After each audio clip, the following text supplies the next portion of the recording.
peço que você abra sua Bíblia em Isaías capítulo 33. Nós vamos ler os versículos de 1 a 6. Isaías 33, de 1 a 6. Eu vou ler na linguagem de hoje, a Bíblia na linguagem de hoje, nova tradução da linguagem de hoje.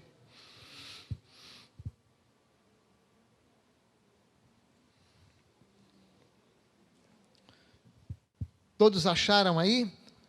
Você que está na sua casa, Isaías capítulo 33, versículos de 1 a 6. Esse texto, eu cheguei nesse texto da seguinte forma: Pastor Pascoal Piragini, da Primeira Igreja Batista de Curitiba, fez uma série de mensagens com o tema: o temor do Senhor é o tesouro do povo de Deus. E essas mensagens me chamaram a atenção, então fui ao texto, e aí entendi que devia trazer essa palavra aqui para os irmãos. Então, um texto simples de se entender, mas eu espero que você esteja atento para perceber a linha de raciocínio para nós chegarmos nesse texto aqui, tá bom? Então, Isaías capítulo 33, versículos de 1 a 6, diz assim: ai de você, inimigo, destruidor, que nunca foi destruído. Ai de você, traidor, que nunca foi traído. Quando você acabar de destruir, será destruído. Quando acabar de trair, será traído. Ó Senhor Deus, tem compaixão de nós, pois esperamos que nos ajudes. Sê o nosso protetor todos os dias. Sê o nosso salvador em tempos de dificuldades. Os povos fogem quando ouvem o estrondo da tua voz. Quando ages, as nações se espalham, e os inimigos delas, como uma nuvem de gafanhotos, levam embora tudo o que elas têm. O Senhor é majestoso, pois mora nas alturas. Ele encherá Sião de justiça e de honestidade, e fará com que o seu povo viva em segurança dando-lhe salvação completa, sabedoria e conhecimento. O temor do Senhor é o tesouro mais precioso que o seu povo tem. Amém. Deus aplique a sua palavra ao nosso coração. Este texto que foi lido, ele está atrelado a um período da história de Judá, que foi conduzido, que foi dirigido pelo rei Ezequias. E esse texto está atrelado ao livro de 2 Reis, capítulo 18, e também 2 Crônicas, capítulo 29 até o capítulo 31. E ainda, Isaías também, nesta época, através dos capítulos de 29 a 39, nós encontramos material também que fala sobre o reinado de Ezequias. Ezequias, se podemos assim classificá-lo como rei, depois de Davi, ele foi o melhor rei que Israel, Judá, teve. E ele foi um homem aplicado na palavra do Senhor. Na verdade, quando a gente tenta falar um pouquinho sobre esse rei, Ezequias, é difícil nós encontrarmos uma sequência cronológica do reinado dele. Porque, como disse, há muitos textos aqui, textos de 2 Crônicas, por exemplo, 2 Crônicas, ele enfatiza muito mais a restauração espiritual de Judá, enquanto que o livro de 2 Reis retrata e enfatiza muito mais os problemas que o povo de Judá teve com a Assíria e com o rei Senaqueribe daquela época. É bom lembrar também, é muito importante para você se localizar, que Israel teve então alguns reis. Começou com o rei Saul, logo em seguida o rei Davi, depois rei Salomão, e logo em seguida Israel passou por uma divisão política. E aí então aconteceu que uma parte se tornou Israel, como Reino do Norte, chamado de Israel, e a outra parte é Reino do Sul, chamada de Judá. E as narrativas dos livros, tanto de Reis quanto de Crônicas, elas vão mostrando alternadamente a história de cada rei. Às vezes eles mostram, enfatizam lá a história do rei do Reino do Norte, depois ele fala um pouquinho sobre o rei do Reino do Sul, isso numa sequência, vamos dizer assim, de reinados, né? Eles vão mostrando as histórias. Israel, o Reino do Norte, já estamos falando do reino dividido, tá? Israel, o Reino do Norte, ele praticamente se autodestruiu em suas iniquidades, em seus pecados, em suas abominações. Lá em 2 Reis, capítulo 17, nós encontramos algumas expressões que mostram a queda daquele povo. Eu vou ler aqui alguns versículos. Por exemplo, nós lemos lá, diz que o Senhor mandou profetas, mensageiros para alertá-los. E eles alertaram assim: olha, abandonem os maus caminhos e obedeçam aos meus mandamentos. Mas os israelitas do Reino do Norte não quiseram obedecer. Foram teimosos e não confiaram no Senhor. Adoraram a ídolos sem valor. E desse modo, eles mesmos ficaram sem valor. O Senhor ficou tão irado que os expulsou de sua presença, deixando somente o reino de Judá. E aí, mais tarde, no próprio capítulo 17, nós temos ali uma nota explicativa dizendo que mais tarde, os israelitas, do povo de Judá, também imitaram o mesmo caminho e também foram rejeitados pelo Senhor. Senaqueribe, que era o rei da Assíria, ele invadiu o Reino do Norte.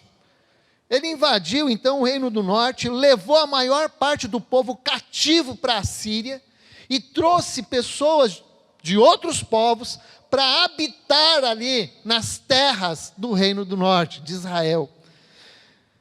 E com isso, o povo estava sendo disciplinado pelo Senhor. Meus irmãos, às vezes a gente pensa que Deus é um Deus bonachão, se me permitem a expressão, um Deus que às vezes é molenga, vamos dizer assim. Não, nosso Deus é firme, Ele é misericordioso, Ele é bondoso, mas Ele também é muito firme quando necessário, e Ele é realmente muito paciente. E aí, Deus, nós vemos assim na narrativa, que o fato dos povos inimigos conquistarem, ganharem, passarem por cima, atropelarem o povo de Deus, na verdade, é algo que o próprio Deus permitiu, para que aquele povo, o povo de Deus, pudesse ser corrigido. Então, Senaqueribe invadiu o Reino do Norte, levou a maior parte do povo cativo para a Síria. E neste meio tempo, Senaqueribe também, e o seu exército, ele atacou as cidades do Reino do Sul, onde Ezequias estava reinando. E ali, diante daquela dificuldade, um exército de mais de 185 mil soldados, cercando a região ali de Judá. Então, o rei Ezequias, ele se submete à Síria, e ele se propõe a pagar impostos altos, impostos que foram cobrados por Senaqueribe. Foram cerca de 10 mil quilos de prata, 1.000 quilos de ouro. Na verdade, foi um verdadeiro desmanche dos revestimentos de ouro que estavam ali nas portas, nos batentes do templo do Senhor. Isso nós encontramos lá em 2 Reis, capítulo 18, versículos 15 e 16. E então, Senaqueribe cobrou altos impostos, com a promessa de deixar de atacar o reino de Judá. No entanto, Senaqueribe não honrou a sua palavra.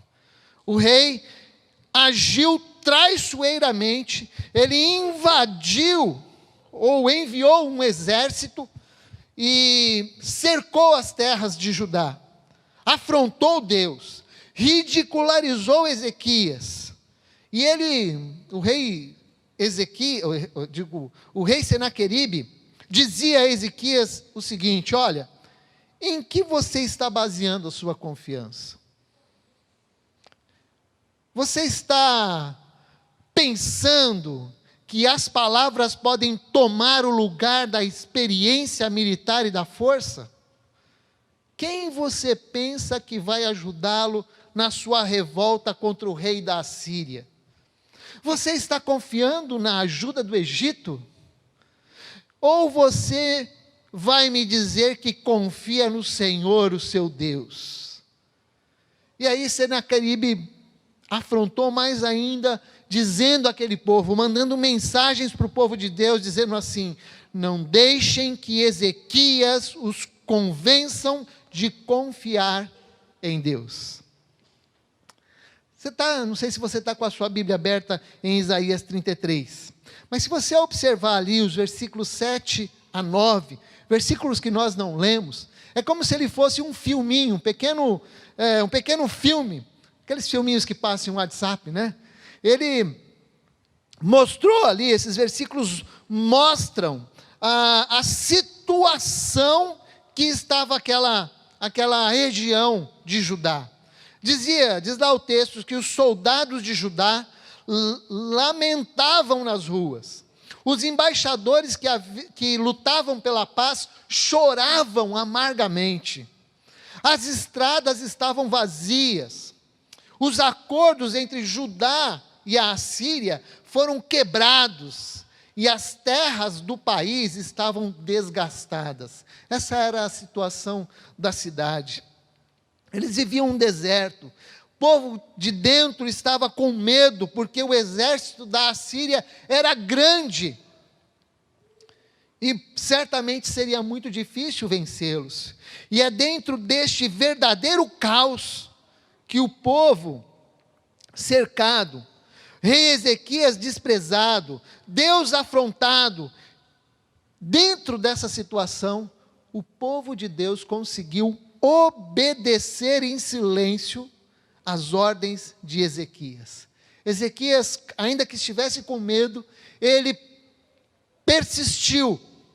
Ezequias e os líderes e os sacerdotes, quando estavam naquela situação, rasgaram as suas roupas em atitude de humilhação diante do Senhor, em atitude de tristeza e contrição. Eles se dirigiram ao templo, buscaram ao Senhor, e aí o profeta Isaías, trouxe um recado de Deus para Ezequias. Ele disse o seguinte: não deixem que os assírios os assustem. Deus vai fazer o rei da Assíria ouvir uma notícia que o fará voltar para a terra dele, e Deus vai fazer com que ele morra ali. Como eu disse, é meio difícil de encontrar a sequência cronológica da história de Ezequias. E eu não sei quanto tempo, depois dessa palavra de Isaías, quanto tempo demorou. Eu não sei especificar quanto tempo, não dá para a gente ver ali. Mas o que nós podemos saber é que Ezequias voltou outras vezes ao templo para buscar a Deus, expor as suas aflições. E talvez seja exatamente nesta hora, ou neste tempo, que este texto que nós acabamos de ler foi pronunciado. Talvez agora ele faça um pouquinho mais de sentido. Então, eu vou pedir para mais uma vez ser colocado aqui, e eu vou pedir que você leia junto comigo esse texto. Talvez ele faça um pouquinho mais de sentido para nós. Vamos ler? Está ali? Isaías 33, de 1. Vamos ler juntos? Assim você acorda. Você estava dormindo? Pode acordar. Você que está em casa pode ler também. Ó. Vamos lá. No 1, no 2 e no 3. 3. Aí Ai de vocês, desculpa. Falhou. Não é aí, é ai, tá? Vamos lá. Ai de você, inimigo destruidor, que nunca foi destruído. Ai de você, traidor, que nunca foi traído. Quando você acabar de destruir, será destruído. Quando acabar de trair, será traído. Ó Senhor Deus, tem compaixão de nós, pois esperamos que nos ajudes. Sê o nosso protetor todos os dias. Sê o nosso Salvador em tempos de dificuldades. Os povos fogem quando ouvem o estrondo da tua voz, quando ages nas nações. E os inimigos delas, com uma nuvem de gafanhotos, levam embora tudo o que elas têm. O Senhor é majestoso, pois mora nas alturas. Ele encherá Sião de justiça e de honestidade, e fará com que o seu povo viva em segurança, dando-lhe salvação completa, sabedoria e conhecimento. O temor do Senhor é o tesouro mais precioso que o seu povo tem. Fez mais sentido agora a leitura desse texto? Que bom, eu espero que tenha feito. Então, nós vamos agora olhar um pouquinho por esse texto. Versículo 1, como já foi dito aqui, ele é uma declaração de que o Senhor iria tratar seriamente com a Síria e com o seu rei Senaqueribe. A palavra do Senhor se cumpriu lá em 2 Reis, capítulo 19, versículos 35 a 37. Diz que naquela noite, o anjo do Senhor foi ao acampamento dos assírios e matou 185 mil soldados. Senaqueribe voltou para a Síria e certo dia, quando estava adorando lá no templo, o seu Deus, 2 de seus filhos o mataram à espada. A Bíblia Vida Nova, ela comenta que um historiador chamado Heródoto, do tempo do século V a.C., ele diz que aquele acampamento, na verdade, ele foi invadido por ratos, e muito provavelmente uma peste muito forte chegou naquele lugar. Certamente, o texto diz lá que foi o anjo do Senhor, mas certamente, seja como for, sejam ratos, eu não tenho dúvidas de que Deus agiu naquele momento. Quando eu li essa informação de que provavelmente foram ratos que entraram naquele acampamento, eu me lembrei daquele texto que o apóstolo Paulo usa, dizendo que as coisas loucas confundem as sábias. E às vezes é com coisas pequenas que o Senhor vence os inimigos. A grande questão, ou a grande verdade aqui é que seja como for, Deus tratou com o inimigo daquele tempo, do tempo de Ezequias. E na verdade, Deus continua tratando com o inimigo. Deus continua tratando com aqueles que... Cara, obrigado, você tem um coração muito bom. Deus continua tratando com aqueles que vão contra Ele, que se levanta contra Ele. Não que Deus tenha prazer em ser um Deus vingativo, mas na verdade Ele quer que todas as pessoas se acheguem a Ele com arrependimento, se voltem para Ele, se arrependam dos seus pecados. A Bíblia nos conta lá em 1 João capítulo 3, versículo 8, que Jesus, o Filho de Deus, se manifestou para destruir as obras do diabo. Portanto, meus irmãos, o Senhor não está dormindo. Deus é soberano, Ele está agindo.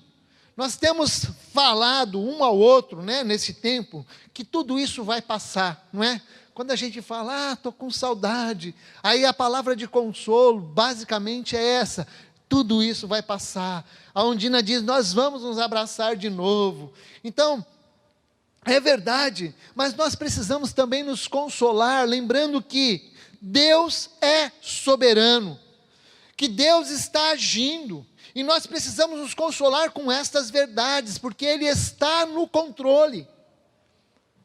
Eu e a Nilza estávamos conversando essa semana em casa, e fazendo uma retrospectiva da nossa história, né? Da nossa história, no tempo que nós nos casamos, e eu me lembro que eu era noivo ainda, e estávamos lutando para comprar as coisas, e foi um tempo que a gente conseguiu comprar muita coisa, mas foi o tempo que eu nunca fiquei tão sem dinheiro como naquele tempo, né? Eu costumo dizer que naquela época, se eu pisasse numa moeda, dava para perceber se era cara ou coroa, de tão desgastado que estava o meu sapato. Mas a verdade é que Deus nos deu tanta vitória, compramos tantas coisas, e Deus nos abençoou tanto. E logo um ano depois de casado, veio um desemprego. Depois de 11 anos de trabalho numa empresa, veio um desemprego lá, o patrão me mandou embora, o Collor de Mello entrou, levou todo o meu fundo de garantia, confiscou tudo, e aí nós olhando, né, e falando, puxa, mas como Deus foi fazendo as coisas, Deus foi escrevendo. Mais tarde, alguns 40 dias depois, achei um emprego, num lugar que eu sonhava trabalhar, a Varig, que era uma empresa de avião muito boa, e aí, beleza, vou até andar de avião. Não, 11 meses e 10 dias, fui mandado embora, não andei de avião, e de novo desempregado. E depois, as coisas foram acontecendo, né? Deus foi dirigindo tudo. E aí a gente chegou para cá, mudamos para cá, para o litoral, morávamos em São Paulo, e Deus foi escrevendo na nossa história. Mas muitas vezes, quando a gente está lá, na verdade, quando a gente está lá na situação difícil, a gente não consegue visualizar. E eu estou falando de maneira física mesmo. Nós não conseguimos vislumbrar, visualizar alguma coisa, porque não conhecemos o futuro. Mas Deus está no controle. Então eu quero dizer para você que Deus está no controle. Deus está cuidando de tudo. Deus está cuidando das nossas necessidades. Às vezes as meninas em casa falam assim, puxa, a gente manda currículo, mas eles exigem experiência. Mas como que eu vou ter experiência se ninguém me dá a oportunidade de trabalhar, e fica aquela dificuldade grande? Mas é bom lembrar que Deus está no controle. Deus está agindo e Ele não vai deixar faltar. Eu sou testemunha viva disso. Deus fez tantas coisas boas na nossa vida. Acredito que o Henrique, nos seus 41 anos de casado, tem muita coisa para contar, de Deus agindo, Deus abrindo portas. E você que está aqui hoje, tem história para contar, porque Deus tem cuidado de nós, Ele é soberano. Eu gosto muito daquele texto que está em Lamentações, de Jeremias, que diz assim, eu quero trazer à memória aquilo que me dá esperança. As misericórdias do Senhor são a causa de não sermos consumidos, porque as suas misericórdias não têm fim, renovam-se a cada manhã. E a sequência desse texto, eu achei por bem ler, que está lá em Lamentações capítulo 3, versículos de 25 a 30, diz assim, o Senhor é bom para todos os que confiam nele. O melhor é ter esperança e aguardar em silêncio a ajuda do Senhor. É bom que as pessoas aprendam a sofrer com paciência, desde a sua juventude. Quando Deus nos faz sofrer, devemos ficar sozinhos, pacientes, em silêncio. Devemos nos curvar, humildes, pois ainda pode haver esperança. Então, se você passa por situações difíceis, lembra disso, traga à memória aquilo que lhe traz esperança. E, voltando aqui para a sequência do texto que nós estamos vendo, o versículo 2, na sequência, que diz assim, ó Senhor Deus, tem compaixão de nós, pois esperamos que nos ajude.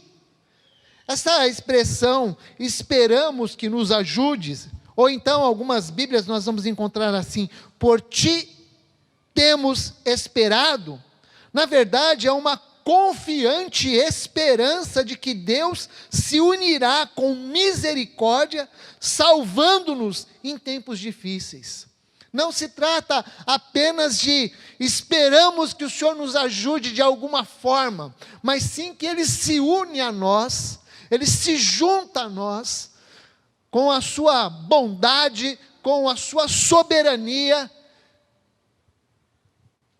Ele se junta a nós com a sua misericórdia. Há um cântico que eu gosto muito de cantar, que diz assim, que Tu és soberano sobre a terra, sobre o céu, Tu és Senhor.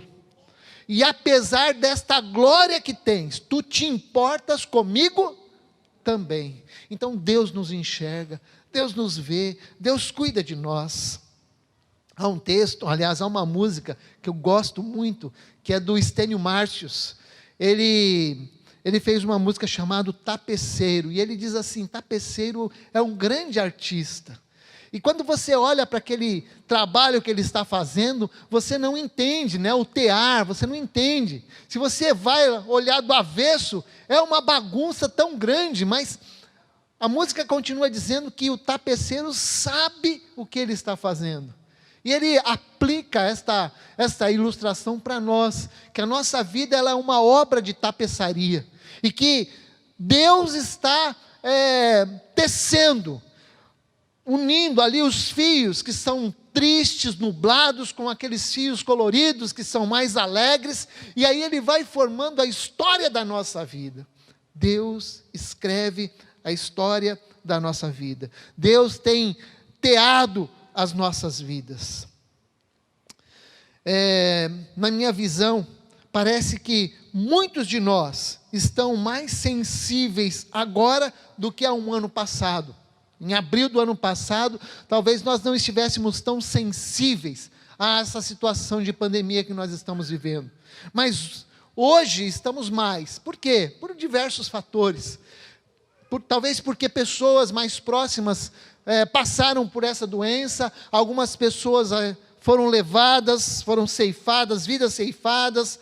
Depois, junto com o Covid, veio a chikungunya, a dengue e tantas outras consequências na área da economia, amigos, colegas sendo levados, outros sendo entubados, passando por tremenda dificuldade no hospital. Uns venceram, louvamos a Deus, porque recentemente a Cris aqui trouxe um testemunho, ela ficou 17 dias no hospital, enfim. Mas nós estamos hoje mais sensíveis a tudo o que está acontecendo. Mas, na verdade, nós precisamos nos lembrar que o Senhor está no controle. E que a nossa oração, o teor da nossa oração deve ser esse: Senhor, nós esperamos que o Senhor nos ajude, nós esperamos que o Senhor se una a nós com a sua bondade e com a sua misericórdia. Os versos 3 e 4, parece meio estranhozinho, mas ele descreve assim: naquela época, os povos, quando guerreavam, e o povo inimigo, quando perdia, às vezes ele abandonava o acampamento e os despojos, todas as riquezas daquele exército, ficavam ali. Então vinha o povo inimigo, invadia o acampamento e levavam todas as coisas. Afinal, o povo vencedor ganhou. Então, está levando tudo que tinha direito ali. E foi o que aconteceu com o povo da Assíria, com os soldados da Assíria. Tendo vindo aquelas mortes em massa de 185 mil soldados, nós vemos ali que o povo de Deus teve um grande material de riqueza, armas e objetos e tantas outras coisas. Nós vemos isso nos versículos 23 e 24 do capítulo 3 de Isaías. É mais fácil ainda. Esses versículos informam que, eu vou ler aqui para os irmãos, versículos 23 e 24, diz assim: as cordas desses navios estão frouxas, os matos não ficam firmes e as velas não podem ser estendidas. Assim, agora o que interessa, assim pegaremos todas as riquezas do inimigo, serão tantas que até os aleijados conseguirão pegar a sua parte. A ideia é que eram tantas riquezas dos assírios, que quando o povo saía então para pegar os despojos, todo mundo saía correndo. E claro, aquele mais atlético chegava primeiro, aquele mais molenga chegava depois. Mas o texto está dizendo que até mesmo aquelas pessoas que tinham alguma deficiência física, que se caminhavam com muita dificuldade, até mesmo essas pessoas tiveram a sua parte. Tamanha era a riqueza que foi deixada pelos assírios. E aí, os versículos 5 e 6, finalmente esses versículos destacam que o Senhor fará com o seu povo. Fará com que ele viva em segurança. Versículos 5 e 6 diz assim: o Senhor é majestoso, pois mora nas alturas. Ele encherá Sião de justiça e de honestidade, e fará com que o seu povo viva em segurança, dando-lhe salvação completa, sabedoria e conhecimento. Versículos 5 e 6 então destacam que o Senhor fará com que o seu povo viva em segurança, dando-lhe completa salvação, sabedoria, conhecimento. E essas verdades se cumpriram naquele momento da história. Se cumpriram na vida de Ezequias, na vida do seu povo.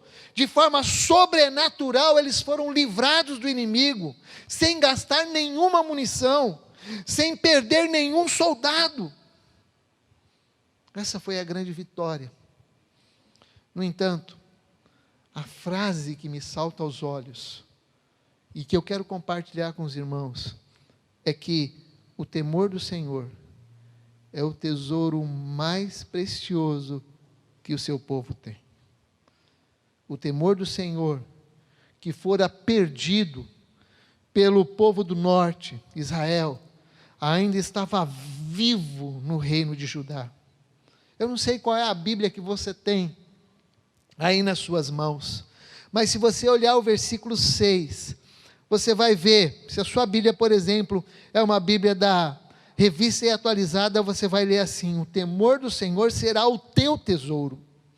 Se você tem uma outra Bíblia, aí, uma tradução brasileira, ela diz assim: o temor de Jeová é o tesouro de Sião. Se você tem uma Bíblia NVI, você vai ver assim: o temor do Senhor é a chave desse tesouro.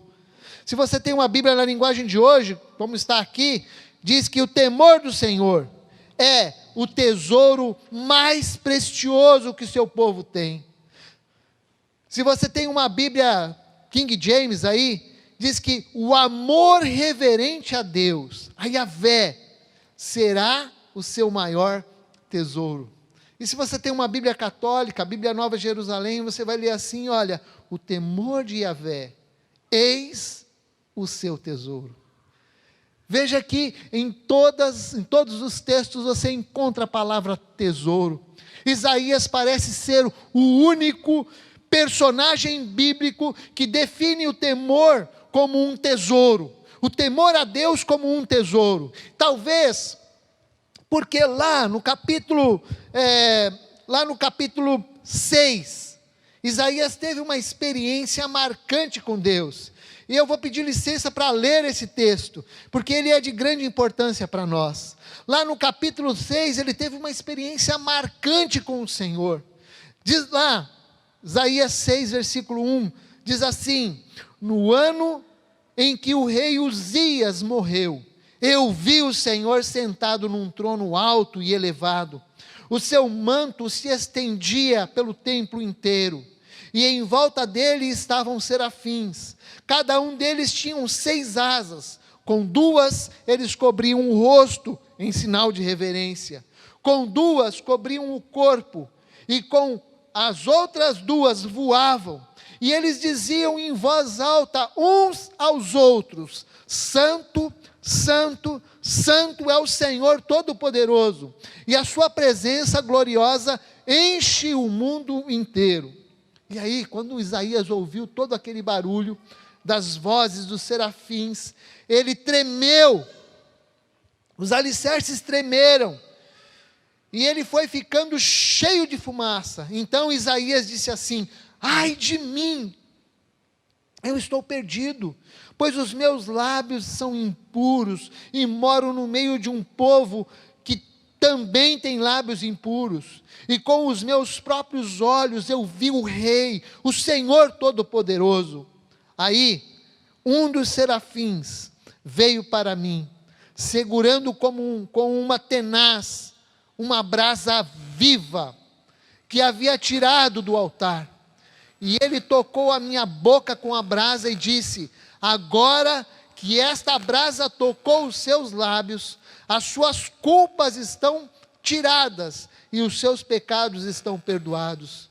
Em seguida ouvi o Senhor dizer: quem é que eu vou enviar? Quem será o nosso mensageiro? Então respondi: aqui estou, eis-me aqui, envia-me a mim.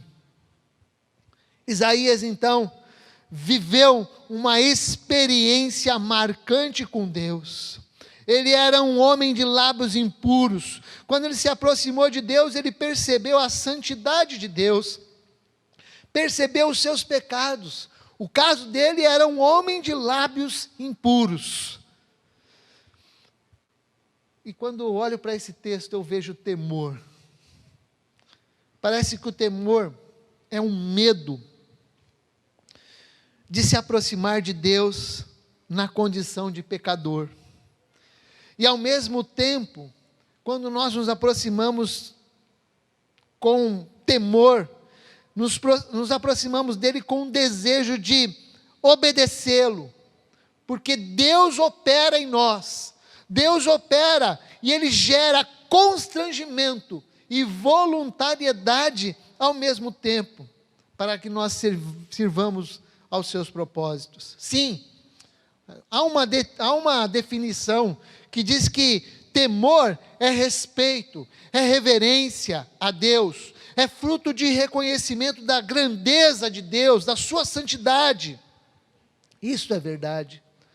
No entanto, por mais que nós nos esforcemos para amenizar a palavra medo, porque é estranho dizer que temor é medo de Deus, porque o medo, de alguma forma, faz com que nós venhamos a nos afastar, a nos distanciar. No entanto, esse medo de ser consumido, ele vai fazer parte das nossas vidas enquanto estivermos aqui, porque nós somos pecadores, e Ele é santo, é santíssimo. Eu acredito que o temor a Deus será um medo santo que acompanha a nossa jornada cristã até o dia que nos encontrarmos com Cristo. E quando nós chegarmos no céu, o temor continuará. A grande diferença é que hoje nós não somos totalmente livres do pecado. E por isso, vemos a nossa pecaminosidade. Vemos como somos pecadores. Eu escrevi essa palavra aqui, mas confesso que eu tenho dificuldade de ler essa palavra, pecaminosidade. É bem difícil de falar para mim. Mas o medo de ser consumido, ele vai fazer parte dessa nossa caminhada, dessa nossa jornada com o Senhor. Eu acredito que o temor a Deus será um medo santo, que vai acompanhar toda a nossa vida, mas quando nós chegarmos ao céu, esse temor vai continuar, mas de uma maneira diferente, porque lá no céu estaremos glorificados, santificados, totalmente livres do pecado, mas não perderemos a consciência de que estamos ali pela graça salvadora de Cristo. Eu sempre me imagino, caminhando pelas ruas lá do céu, e de repente eu me imagino assim, encontrando com aquele ladrão da cruz. Sabe aquele ladrão da cruz que se arrependeu nos 46 minutos do segundo tempo? E ele chega a Jesus e diz assim: lembra-te de mim quando entrares no teu reino.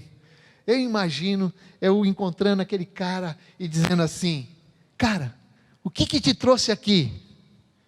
E ele vai dizer o seguinte: a graça de Jesus. E aí, ele falou: agora, já que eu perguntei, ele tem o direito de perguntar também. E você? O que te trouxe aqui? Eu vou ter que responder para ele: a graça de Jesus. E eu quero enfatizar com isso que entre eu e ele que está lá, não há diferença alguma. Ele pode ter sido ladrão a vida toda, mas se nos 46 minutos do segundo tempo ele se achegou a Jesus em humilhação e entendeu que ele era pecador, ele teve a vida eterna garantida, não porque merecia, mas porque foi alcançado pela graça.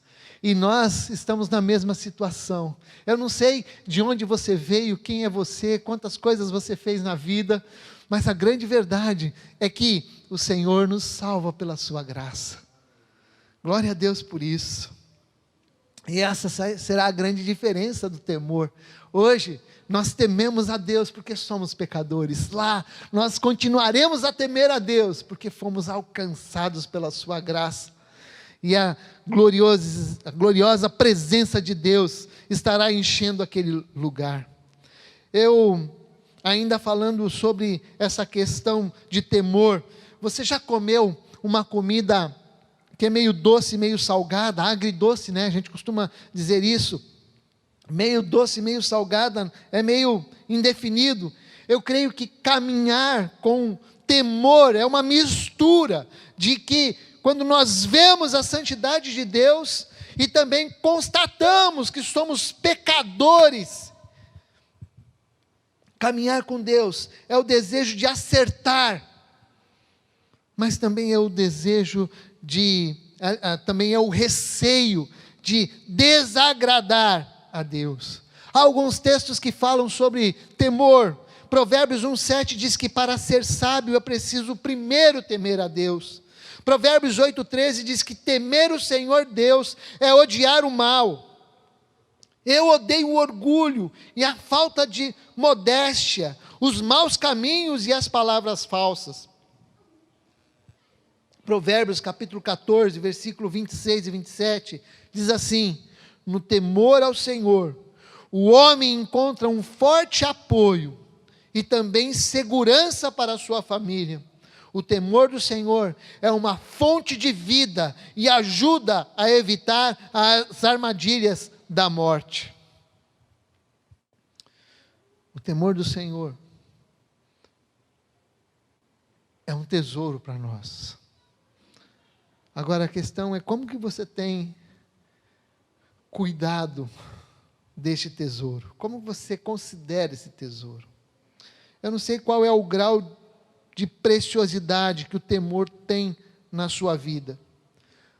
Tesouros são tratados de maneira diferentes, por pessoas diferentes. Por exemplo, alguns enterram o tesouro como algo muito precioso, fazem um mapa e morrem sem desfrutar daquele tesouro.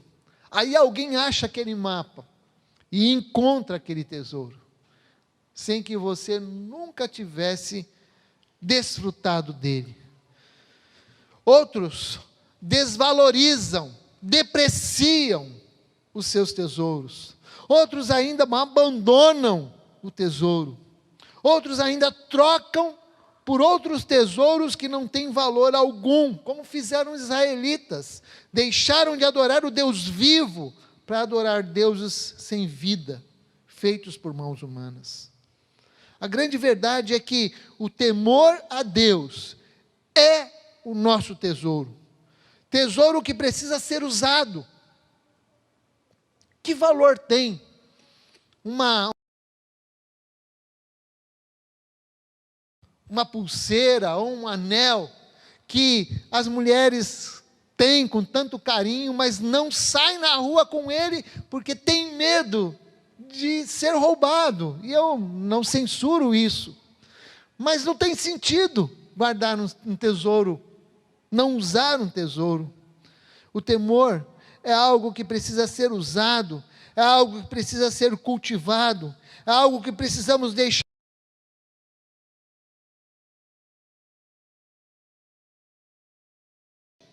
Como igreja, nós precisamos ser uma igreja que cultive o temor a Deus. E a minha pergunta hoje é, e eu tenho feito essa pergunta desde o dia em que eu tenho ouvido, desde fevereiro, eu tenho ouvi, como disse, né, essa palavra em fevereiro, mas desde lá eu tenho ouvido: onde está o temor do Senhor na minha vida? Onde está o temor do Senhor na sua vida? Certamente você tem dificuldades diferentes das minhas. Algumas pessoas conseguirão levar mais a sério alguma área, ter uma vida de temor a Deus muito melhor numa área e ter uma dificuldade muito maior em outra área. Mas a grande questão é que nós precisamos colocar diante do Senhor. O objetivo hoje à noite é você parar para pensar: onde está o temor de Deus na sua vida? José do Egito, quando passou pela tentativa de sedução da mulher de Potifar, ele respondeu assim, está lá em Gênesis 39:9, ele diz assim, olha, ali, aquela mulher tentando seduzi-lo, e ele diz para aquela mulher: como eu poderia fazer uma coisa tão imoral e pecar contra Deus? Pedro, quando estava diante de Jesus, fazendo aquela pesca maravilhosa, Jesus fez um milagre ali. Então Pedro olha para Jesus, se ajoelha diante dele e diz: Senhor, afasta-me de mim, afaste-se de mim, porque eu sou pecador. O Vitor fez até uma observação essa manhã da incoerência das palavras de Pedro, né? Porque Pedro vai lá, se ajoelha aos pés de Jesus, e é como se ele agarrasse e dissesse: Senhor, afasta-se de mim. Mas como que eu vou me afastar de você, Pedro? Se você está aqui. Mas ele diz: afasta-se de mim, porque eu sou pecador. Na verdade, nós precisamos nos aproximar de Deus, ainda que tenhamos medo. Na verdade, nós precisamos nos aproximar de Deus com temor. Davi disse: para onde que eu fugirei do teu espírito? Se eu for lá no alto, o Senhor está lá. Se eu for lá embaixo, na parte mais baixa da terra, tu estás ali também. Onde está o temor de Deus na sua vida, na minha vida? Quando eu olho para esse texto, especificamente para este versículo, e especificamente para essa frase desse versículo: o temor do Senhor é o tesouro mais precioso que o seu povo tem. Eu me pergunto: Deus, onde é que está o meu temor como marido? Deus, onde está o meu temor como pai? Deus, onde está o meu temor como profissional? Deus, onde está o meu temor como líder na tua igreja? Como é que está a minha vida? E aí eu quero transmitir essa palavra para que você pergunte também, para que você se submeta diante do Senhor, como disse o próprio Davi: sonda-me, ó Deus, conhece o meu coração e vê se há em mim algum caminho mau. Deus é um Deus que opera em nós, e que opera em nós tanto querer como efetuar. Mas, meus irmãos, nós precisamos nos colocar na presença dEle. Há uma oração que eu escrevi aqui, que diz assim: Senhor Deus, ajuda-me a viver uma vida que te agrade. Eu não quero me curvar a outros deuses, senão a ti. Eu quero submeter as áreas da minha vida para caminhar contigo em temor. Como marido ou como esposa, eu quero caminhar contigo nos padrões da tua palavra. Eu quero agir corretamente e sempre dizer a verdade, mesmo que o meu chefe mande mentir. eu quero dizer a verdade. Eu não quero explorar o fraco, aqueles que são mais suscetíveis, que estão ali dependendo, às vezes, da minha ajuda. Eu não quero explorar estes. Eu não quero ser corrupto. Eu não quero planejar ou maquinar qualquer tipo de maldade. Então me ajude a viver segundo a tua vontade. Que o Senhor venha agir em minha vida para que eu obedeça a tua vontade, tanto no pensamento como nas ações. Filipenses capítulo 1, versículo 13. Então, eu quero convidar você agora, nesta hora, a submeter a sua vida agora em análise diante do Senhor e pedir para que Ele realmente sonde o seu coração e que Ele venha de alguma forma aferir, através do seu espírito, onde está o seu temor. Nós temos vivido essa experiência dia a dia, para adentrarmos em algum estabelecimento comercial, alguém vem e mede a nossa temperatura.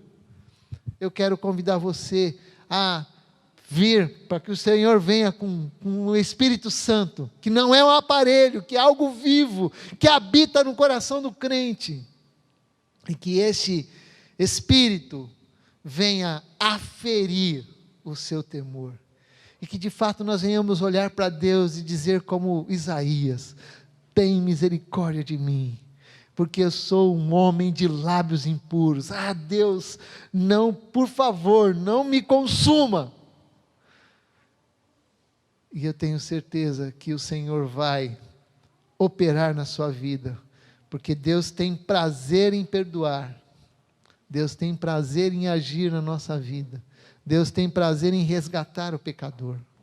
Você que nos ouve aí na sua casa, no seu carro, talvez no seu ambiente de trabalho, aonde você está, quero dizer para você que o Senhor ama muito você, e que Deus quer, de alguma forma, que você caminhe com Ele em temor, porque na verdade Deus não quer nos estrangular, Deus não quer nos fazer sofrer, mas na verdade o Senhor quer moldar a nossa vida, para que nós caminhemos com Ele. Vamos orar?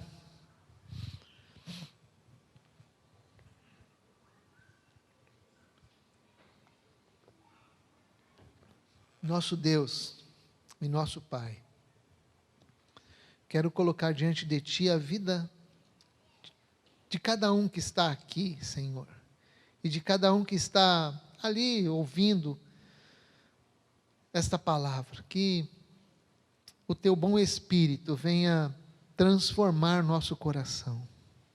Por favor, Pai, reconhecemos que Tu és santo, que nós somos pecadores. Opera em nós, tanto querer quanto efetuar. Senhor, vem com a Tua graça, com a Tua bondade sobre nós. Enche-nos do Teu Espírito Santo, Senhor. Age em nossas vidas, age em nossos lares, Senhor. Age em nossas vidas, a fim de que nos tornemos homens segundo o Teu coração, mulheres segundo o Teu coração, filhos segundo o Teu coração, Senhor, jovens, crianças, segundo o Teu coração. Toma-nos nas Tuas mãos, Pai, e fortalece-nos. É a nossa oração, em nome de Jesus. Amém.